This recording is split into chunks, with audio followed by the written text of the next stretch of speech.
Ako lang.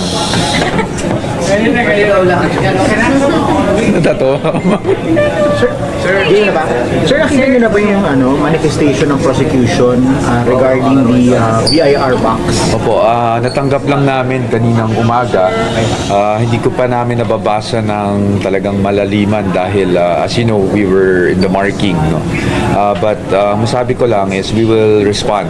No? We will formally respond to the manifestation. Hinihiling nilang buksan na yung BIR box containing the tax records of the Vice President.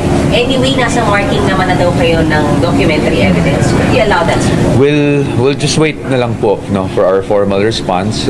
But I read the manifestation briefly. I think there are 3 or 4 points that they manifested and are asking for. And we're very reasonable naman sa defense. But siguro I won't give any details right now.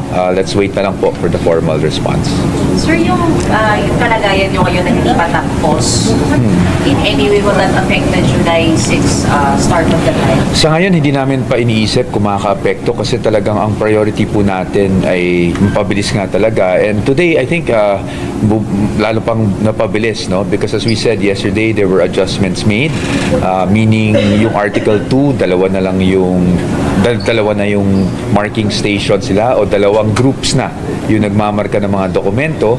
So, I think sa kanila nga, medyo confident sila na matatapos sila by, I guess, tomorrow matatapos na sila. So Article 1 naman, I was in the Article 1 marking, mas mabilis kami this morning. No? We devise ways para mapabilis lalo yung marking. So talagang nagtatrabaho kami ngayon para umabot tayo at hindi masyadong ma-extend itong pre-trial conference. So hopefully matapos naman. Pero mag-extend talaga siya hanggang 7 mamaya. Tonight, ang abiso po sa amin is hanggang 7 p.m. ang marking natin today. No? Pero positive kayo, sir, na matatapos lahat by tomorrow? By tomorrow, I cannot say, honestly. I cannot say, especially for Article 1, I cannot say. Dahil lang sa volume of documents talaga. As you heard, there are 4,000 documents on the side of the prosecution. Of course, there's the same number on the side of the defense, and we're talking only about acknowledgement receipts. No? Meron pang mga main documents yan, reports, etc. So, marami po talagang dokumento. As I've been saying the past few days, I think both sides naman po are really looking to finish the pre-trial conference as soon as possible. Attorney, doon po lang balikan ko lang po yung sealed box from BIR.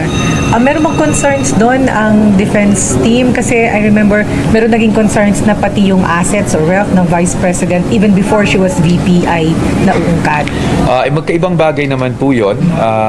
Unang-una, doon sa BIR box, I'd like to say, hintayin na lang po natin yung formal response namin. No? Pagdating naman doon sa assets na sinasabi nyo, iba po yung pinanggagalingan namin doon. Ang pinanggagalingan po namin doon ay unang-una na sabi na po ng Supreme Court sa kanilang decision sa Duterte versus HOR na ang impeachable offense, ang nasasaklaw lang po ng impeachable offense ay alleged offenses committed while the public officer is occupying an impeachable office, no, which is the Vice President noong 2022 to present. So, ang main contention naman po namin doon, anything before her term as Vice President does not constitute as an impeachable offense and therefore should be excluded from the proceedings. So, hindi po pareho yung BIR box in that issue. Pero sir, di ba yung box na yun, kung submitted siya sa impeachment court, it's a matter of kung kailan lang siya bubuksan, kung ngayon during pre-trial or during the trial na? Well, that depends. As you know, dun sa House po, no, the BIR itself had a position on that. So kami, kahit kung gusto ko kayong sagutin ngayon, sa totoo lang, hintayin na lang po natin yung formal response namin. When is the formal response coming in, sir? As soon as we're able, I'm pretty sure it's being drafted, and we'll all have to review the draft. But definitely as soon as possible. I can't give you a definite timeline, but we will respond. You block the manifestation to open the BIR box? I don't want to preempt anything because that may or may not be our response. So let's just wait for our formal Pero response. sir, magiging reason kaya yun para ma-extend yung maging issue pa dun sa pre-trial? Hindi naman siguro. As I've said, kami po, we're reasonable people. So, konting pasensya lang. Hintayin nyo lang po yung formal response. Kasi, as you know, kami sa defense, no, sumasagot lang kami sa tamang forum, sa tamang pamamaraan.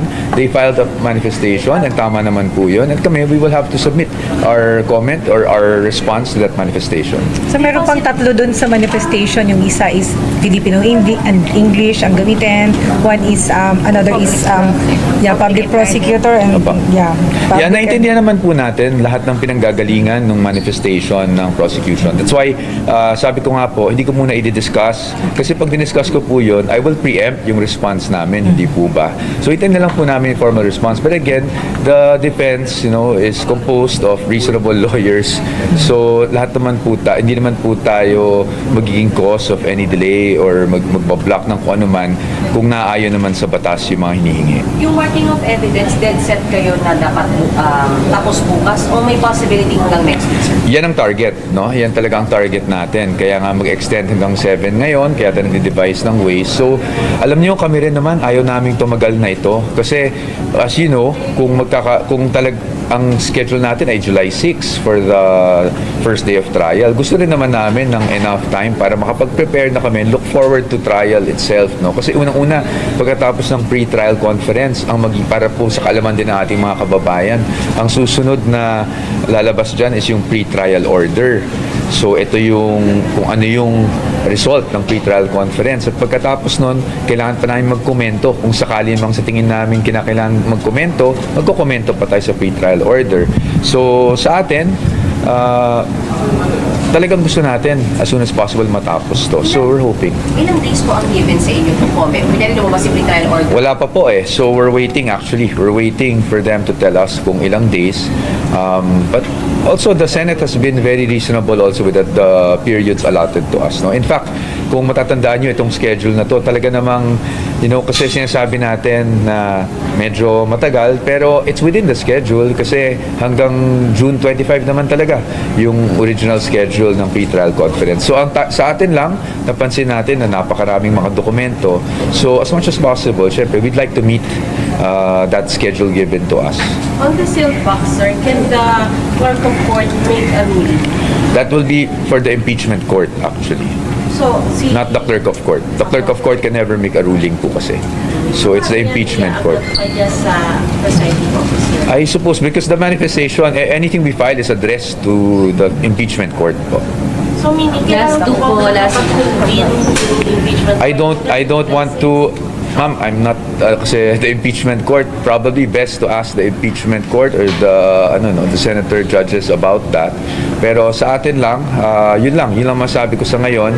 We will file our response to that. We are reasonable people and we'll see how the impeachment court will decide on the said manifestation. Alright. Thank you very much. Thank you po.